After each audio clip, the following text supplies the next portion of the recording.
നിയമസഭാ തെരഞ്ഞെടുപ്പിനെ മുന്നിൽ കണ്ടുകൊണ്ട് ബി.ജെ.പി. എൻ.ഡി.എ സഖ്യം സംസ്ഥാനത്തുടനീളം തെരഞ്ഞെടുപ്പ് പ്രചരണത്തിന് തുടക്കമിട്ടിരിക്കുകയാണ്.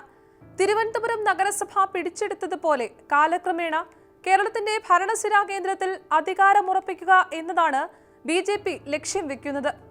കേരളത്തിന്റെ രാഷ്ട്രീയ ഭൂമികയിൽ അടയാളപ്പെടുത്തലുകൾ ഇല്ലാതിരുന്ന കാലത്തു നിന്നും ബി.ജെ.പി. ഇന്ന് എതിർ പാർട്ടികൾ ഭയക്കുന്ന നിലയിലേക്ക് എത്തിയിരിക്കുന്നു. നോക്കാം എന്തൊക്കെയാണ് ബി.ജെ.പി. എൻ.ഡി.എ സഖ്യത്തിന്റെ തെരഞ്ഞെടുപ്പ് മുന്നൊരുക്കങ്ങളെന്ന്. ഞാൻ ഗ്രീഷ്മ. മാറ്റം തുടങ്ങാം എന്ന ശക്തമായ മുദ്രാവാക്യത്തോടെ പ്രചാരണ ക്യാമ്പയിൻ സമൂഹ മാധ്യമങ്ങൾ, പ്രിന്റ്, ഇലക്ട്രോണിക് മാധ്യമങ്ങൾ, ഹോർഡിങ്ങുകൾ, ഫ്ലെക്സുകൾ, പ്രചരണ വാഹനങ്ങൾ തുടങ്ങി എല്ലാ വേദികളിലും സജീവമായത് കഴിഞ്ഞ ദിവസങ്ങളിൽ കണ്ടു. കഴിഞ്ഞ 10 വർഷത്തെ ഇടതുഭരണത്തിന് എതിരായ വിമർശനങ്ങളാണ് ബി.ജെ.പി. എൻ.ഡി.എ പ്രചരണത്തിന്റെ കേന്ദ്ര ബിന്ദു. പ്രത്യേകിച്ച് ശബരിമല സ്വർണ്ണക്കൊള്ളയുമായി ബന്ധപ്പെട്ട ആരോപണവും വിവിധ വികസന പദ്ധതികളിലെ മന്ദതയും ഭരണപരമായ പാളിച്ചകളും ഉയർത്തിക്കാട്ടാനാണ് തീരുമാനം. 140 നിയമസഭാ മണ്ഡലങ്ങളിലെയും എം.എൽ.എമാരുടെ പ്രവർത്തന വീഴ്ചകളെ ചൂണ്ടിക്കാട്ടി മണ്ഡലം കേന്ദ്രീകരിച്ചുള്ള സമരങ്ങളും ക്യാമ്പയിനുകളും ശക്തമാക്കാനാണ് ബി.ജെ.പി. എൻ.ഡി.എ സഖ്യം ശ്രദ്ധ പുലർത്തുക. മതിയായി ശബരിമല കൊള്ളക്കാരെ, മതിയായി ഈ എം.എൽ.എ, ഇനി കേരളം വളരും, മാറാത്തത് മാറും തുടങ്ങിയ മുദ്രാവാക്യങ്ങൾ പ്രചരണ ബോർഡുകളിലും പോസ്റ്ററുകളിലും വ്യാപകമായി ഉപയോഗിക്കുന്നു. ഓരോ നിയോജക മണ്ഡലത്തിലും നിലവിലെ ജനപ്രതിനിധികളുടെ പ്രവർത്തനം വിലയിരുത്തുന്ന ഡാറ്റ അടിസ്ഥാനമാക്കിയ പ്രചരണ രീതി സ്വീകരിക്കാനാണ് എൻ.ഡി.എയുടെ തീരുമാനം. പ്രധാനമന്ത്രി നരേന്ദ്രമോദി, ബി.ജെ.പി. ദേശീയ അധ്യക്ഷൻ നിതിൻ നബീൻ, ബി.ജെ.പി. സംസ്ഥാന അധ്യക്ഷൻ രാജീവ് ചന്ദ്രശേഖർ എന്നിവരുടെ ചിത്രങ്ങളും സന്ദേശങ്ങളും പ്രചരണത്തിൽ ഇടം പിടിച്ചിട്ടുണ്ട്. സഖ്യകക്ഷികളായ BDJS president Thushar Vellappally, 2020 chairman Sabu M Jacob എന്നിവരും എൻ.ഡി.എയുടെ ഐക്യ സന്ദേശത്തിന്റെ ഭാഗമായി പോസ്റ്ററുകളിലും ഹോർഡിങ്ങുകളിലും ഉണ്ട്. സംസ്ഥാന അധ്യക്ഷൻ രാജീവ് ചന്ദ്രശേഖറിന്റെ നേതൃത്വത്തിൽ ദേശീയ സംസ്ഥാന തലത്തിലുള്ള പ്രചരണ വിദഗ്ധരുടെ സംഘമാണ് മുദ്രാവാക്യങ്ങളും ക്യാമ്പയിൻ ആശയങ്ങളും രൂപകൽപ്പന ചെയ്തത്. Digital media, WhatsApp campaign, short video സന്ദേശങ്ങൾ, വീട് തോറും പ്രചരണം എന്നിവ സമന്വയിപ്പിച്ച തന്ത്രമാണ് തയ്യാറാക്കിയിരിക്കുന്നത്.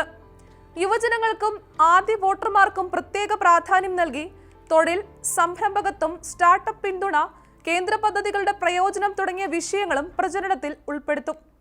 സ്ത്രീ സുരക്ഷ, ക്ഷേമ പദ്ധതികളുടെ കാര്യക്ഷമത, ക്ഷേത്ര സംരക്ഷണം തുടങ്ങിയ വിഷയങ്ങൾ പ്രത്യേക വിഭാഗങ്ങളായി കൈകാര്യം ചെയ്യും. മതിയായി ഈ എം.എൽ.എ ക്യാമ്പയിന്റെ ഭാഗമായി ഓരോ മണ്ഡലത്തിലും ജനപ്രതിനിധികളുടെ പ്രവർത്തന റിപ്പോർട്ട് പൊതുജനങ്ങൾക്ക് മുന്നിൽ അവതരിപ്പിക്കാനാണ് തീരുമാനം. പ്രാദേശിക പ്രശ്നങ്ങൾ, വികസന മന്ദഗതി, റോഡ്, കുടിവെള്ള പ്രശ്നങ്ങൾ, തൊഴിലഭാവം എന്നിവ ചൂണ്ടിക്കാട്ടി പ്രതിഷേധങ്ങളും പൊതുയോഗങ്ങളും സംഘടിപ്പിക്കും. വരാനിരിക്കുന്ന മാസങ്ങളിൽ വലിയ പൊതുയോഗങ്ങൾ, ദേശീയ നേതാക്കളുടെ സന്ദർശനങ്ങൾ, പ്രത്യേക വിഷയ കേന്ദ്രീകൃത ക്യാമ്പയിനുകൾ എന്നിവയിലൂടെ എൻ.ഡി.എ പ്രചരണം ശക്തമാക്കാനാണ് തീരുമാനം.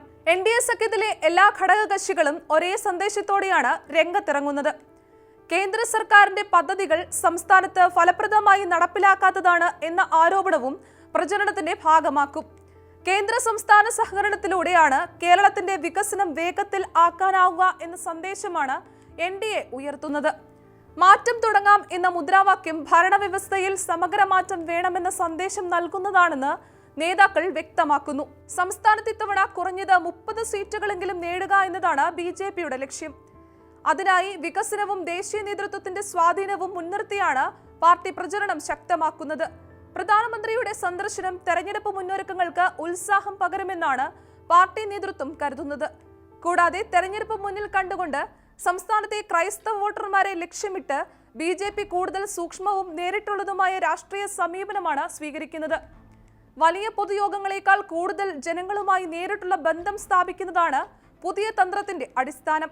ഇതിന്റെ ഭാഗമായി ഗോവ, നാഗാലാൻഡ്, മണിപ്പൂർ എന്നീ സംസ്ഥാനങ്ങളിൽ നിന്നുള്ള ക്രൈസ്തവ എം.എൽ.എമാരെ കേരളത്തിലെ നിയമസഭാ മണ്ഡലങ്ങളിൽ പ്രചരണത്തിനായി നിയോഗിക്കാനുള്ള ആലോചനകൾ പുരോഗമിക്കുകയാണ്. തെരഞ്ഞെടുപ്പ് പ്രഖ്യാപനത്തിന് പിന്നാലെ ഇവർ ക്രൈസ്തവ ഭൂരിപക്ഷമുള്ള ജില്ലകളിൽ വീടുകൾ തോറും സന്ദർശിച്ച് പ്രചരണം നടത്തുമെന്നാണ് വിലയിരുത്തൽ. ബി.ജെ.പി. ഭരിക്കുന്ന സംസ്ഥാനങ്ങളിൽ ക്രൈസ്തവ സമൂഹം സുരക്ഷിതരാണെന്നും അവർക്ക് രാഷ്ട്രീയ പ്രാതിനിധ്യം ഉറപ്പാക്കിയിട്ടുണ്ടെന്നുള്ള സന്ദേശം നേരിട്ട് ജനങ്ങളിലേക്ക് എത്തിക്കുക എന്നതാണ് ഈ നീക്കത്തിന്റെ പ്രധാന ലക്ഷ്യം.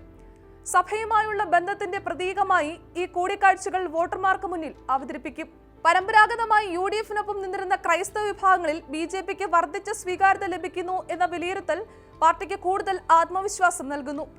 2019 ഏകദേശം 2% ക്രൈസ്തവ പിന്തുണ 2024 10% ഉയർന്നു എന്നതാണ് പാർട്ടി കണക്കാക്കുന്നത്.